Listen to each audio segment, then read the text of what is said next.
मैं मनोज कुमार शर्मा सैनिक बोल रहा हूँ।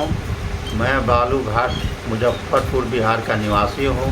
मैं देश में भारतीय सेना में सेवारत हूँ और मेरे आए दिन मेरे पड़ोस में आए दिन जिससे मेरे साथ व्यवहार किया जा रहा है, वैसे मुझे लग रहा है कि मैं देश की सेवा को छोड़कर और मैं एक बिहार की एक आदमी के साथ में कम से कम 20-20 आदमी जो है असामाजिक तत्व आकर जो है बच्चे सबको फैमिलियों को घेर लेते हैं और यहाँ पर मुजफ्फरपुर का एसएसपी और थाना प्रभारी द्वारा सूचना देने पर कोई उसका रिप्लाई, कोई उसको सही निर्णय नहीं दिया जाता है कि ताकि यहाँ पर वो सुरक्षित।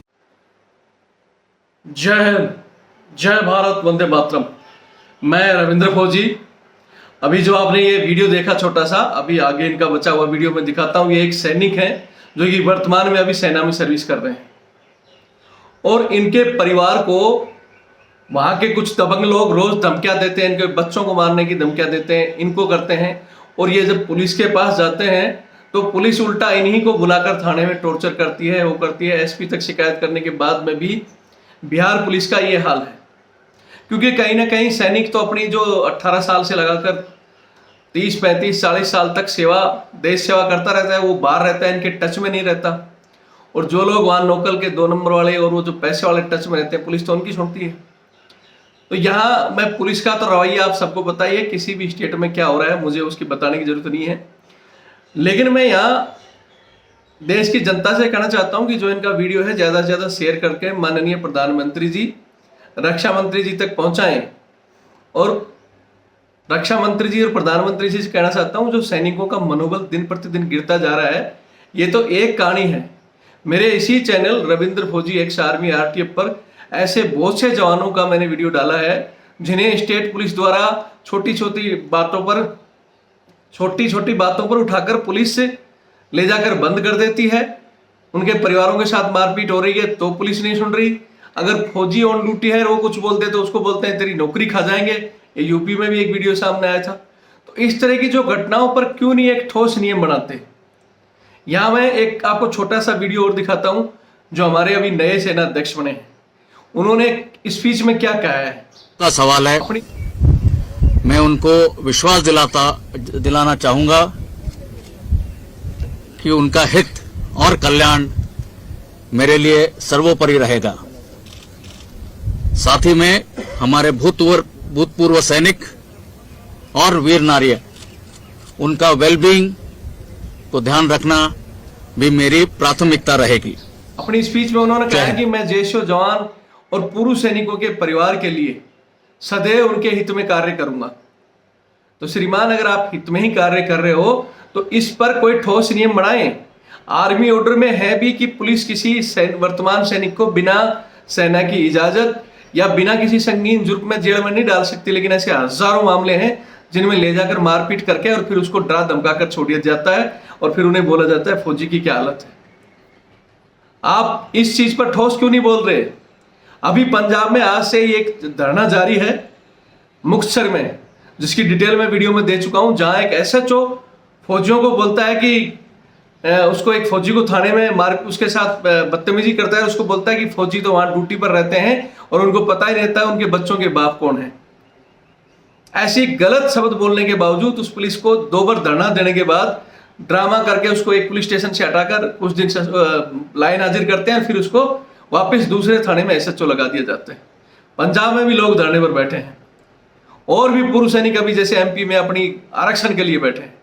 तो इस सैनिकों की लड़ाई लड़ेगा कौन। ये कहने से नहीं होता श्रीमान कि हाँ हम सैनिकों और पूर्व सैनिकों के हित में काम करेंगे। आप हित में काम करोगे तो आपने क्यों नहीं ये एक अंग्रेजों के जमाने से चली आ रही है सहायक प्रथा, जो बीमारी की जड़ है, जो आपको भी पता होगा कि मुझे उम्मीद थी कि आप इंजीनियर से होके, हमारी एक पढ़ी लिखी कोर मानी जाती है जिसमें बहुत से ड्रामे मेरे देखते देखते सेना में बंद हो गया था। ये चूना गैरू, वेस्टेज, ऐसे ऐसे जगह काम सैनिकों को लगाना, सिर्फ एक इंस्पेक्शन और ड्रामे के नाम पर उनको तंग करके रखना। नफरी को आप अपनी रेजिमेंटों में सब में लेटर डालकर पूछो ना किस सीओ ने 90 दिन जवानों को छुट्टी कटाई है।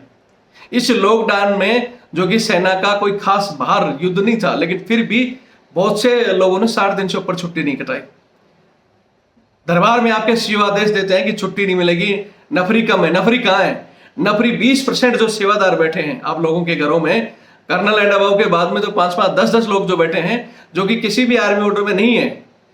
एक कर्नल जो बोलता है कि हमारे को तो ऑथराइज है, डब्ल्यू वार स्टेलेट बुक में लिखी हुई है, तो लिखी हुई है तो उसको जरा पढ़कर आप अपने कर्नलों को और सभी जवानों को सुनाइए। उसमें लिखा हुआ है साफ साफ स्पष्ट कि कर्नल एंड अबव को एक एंड नीचे 3 या 4 अफसर को मिलाकर 1 लागू है, और वो भी फील्ड या लड़ाई के दौरान उनका हथियार पकड़ने के लिए, उनका रेडियो सेट पकड़ने, जब रेडियो सेट पर बात करें तो कुछ समय के लिए हथियार पकड़ने के लिए, सूचना आदान प्रदान करने के लिए। क्या किसी के बंगले पे जाके फैमिली मेंबर रह रहे हैं उनके लिए लागू है क्या? 1 नहीं, 4-4, 5-5 रह रहे हैं। शर्म करो। एयरफोर्स और आर्मी की जिसकी आप बात करते हो कि हम उनके तालमेल करके काम करेंगे, जरा उनके चीफ साहब से पूछिए कि नेवी के कितने अफसरों को सहायक मिल रहे हैं, एयरफोर्स में कितनों को मिल रहे हैं। वहां भी हमारे साथी जवान बताते हैं कि ये हमारे तो ड्रामा नहीं होता। जो घास आपके जवान नालियों पर काटते नजर आते हैं, हमारे यहाँ मेंटेनेंस खर्चा आता है, उससे होता है। हमारा मेंटेनेंस कैसे देती नहीं? क्या सरकार नहीं देती? तो आप बताओ उस चीज को। बस मैं इतना ही निवेदन करूंगा कि एक तो इस जो सिविल में जवानों पर हो रहे अत्याचारों पर ठोस नियम बनाएं, और ये सहायक प्रथा अंग्रेजों के द्वारा जो चलाई घरेलू समस्या, जो तीसरे दिन आप वेटर पार्टी करते हो और उसमें जवानों को वेटरगिरी में बुलाते हो, 12-12 बजे तक खड़े और फिर रात को उनको ड्यूटी, जो एक्स्ट्रा बोझ है वो सरकारी नियमों के तहत भी गलत है, उनको हटाया जाए। आप हजारों क्या लाखों पार्टियां करें, लेकिन सिविल सर्वेंट या सिविल वेटर बुलाकर करें। ये थोड़ा सा उम्मीद करूंगा आपसे कि आप आने के बाद कुछ जजमेंट होगा। मैं चाहता हूं देश की जनता इसको नरवणे साहब तक, मनोज पांडे जी तक इसको पहुंचाए, नए सेना अध्यक्ष तक, और हमारे मोदी जी और रक्षा मंत्री तक, राष्ट्रपति महोदय तक ये वीडियो जाना चाहिए। और वैसे मैंने एक पत्र के द्वारा उनसे समय भी मांगा है। मैं पहले भी हमारे जो सेना अध्यक्ष थे, जब मैंने 17 में धरना दिया था विपिन रावत जी से, उन्हें भी ये चीजें मैं डिस्कस करके बता चुका हूं। उन्होंने आश्वासन दिया था कि हम बंद करेंगे, फील्ड में इसका विकल्प ढूंढेंगे, बाकी पीसी स्टेशन में ये चीजें बंद कर देंगे। लेकिन भगवान ने उनको पैसे, कुदरती क्या हुआ उनके साथ, ये घटना का तो खैर जांच का विषय है, और वो चले गए और उनकी इच्छा अधूरी हो गई। मैं चाहता हूं कि नए सेनाध्यक्ष या कोई नए सीडीएस साहब जो बढ़ते हैं तो वो इन चीजों को पूरा करेंगे। जय हिंद, जय भारत, वंदे मातरम। वीडियो देखें और शेयर करें। मैं मनोज कुमार शर्मा सैनिक बोल रहा हूं। मैं बालूघाट मुजफ्फरपुर बिहार का निवासी हूं।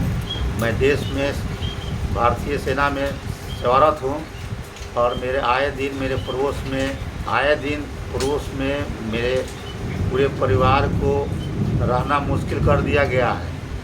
मैं सारे सैनिक भाइयों से निवेदन करता हूं कि इसे ज़्यादा से ज़्यादा लाइक करें और इसको प्रधानमंत्री माननीय नरेंद्र मोदी साहब के पास तक भेजा जाए, ताकि मेरी समस्या को सॉल्व निकल सके। क्योंकि यहाँ पर मेरे बाल बच्चे को रहना बहुत मुश्किल हो गया है, और ऐसे लग रहा है जैसे कि मैं बाहर देश में या कोई पाकिस्तान में या चाइना में रह रहा हूँ। इसलिए मुझे माननीय प्रधानमंत्री साहब से नम्र निवेदन है कि यहाँ पर बिहार की विधि व्यवस्था में पूरी मुझे मदद कराया जाए, ताकि मेरे बच्चे जो है यहाँ पर सही सलामत रह सके। से दायित्व जो है थाना प्रभारी एवं मुजफ्फरपुर एसएसपी द्वारा निर्धारित किया जाए, ताकि मेरे बच्चे सुरक्षित रह सके। यहाँ मेरे बच्चे जो है असुरक्षित महसूस कर रहे हैं। मुझे भारत की माता का सेवा करूं या मैं अपना घर को देखूं, मेरे समझ में ये नहीं आ रहा है। मैं मानसिक तनाव में जी रहा हूं, और मुझे ऐसे परिस्थिति में या तो मुझे नौकरी छोड़ना पड़ेगा, या मुझे असामाजिक तत्व के जैसे लोग करते हैं, ऐसे जैसे मेरे साथ व्यवहार किया जा रहा है, वैसे मुझे लग रहा है कि मैं देश की सेवा को छोड़कर, और मैं एक बिहार की जिस तरीक़ा से विधि व्यवस्था के जैसे लोग जी रहे हैं, वैसे मुझे भी आकर जीना पड़ेगा। एक आदमी के साथ में कम से कम 20-20 आदमी जो है असामाजिक तत्व आकर जो है बच्चे सबको, फैमिलियों को घेर लेते हैं। और यहाँ पर मुजफ्फरपुर का एसएसपी और थाना प्रभारी द्वारा सूचना देने पर कोई उसका रिप्लाई, कोई उसको सही निर्णय नहीं दिया जाता है कि ताकि यहाँ पर वो सुरक्षित महसूस कर सके। ये द्वारा जो है बच्चे को यह हथियार, धारदार हथियार के साथ में रोज़ उसको डराया जाता है कि तुम एक सैनिक है तो क्या हो गया, तुम्हें जो है मैं यहाँ पर रहने नहीं दूंगा, और तुम्हें जो भी सैनिक जो भी लोग करना चाहते हैं या प्रशासन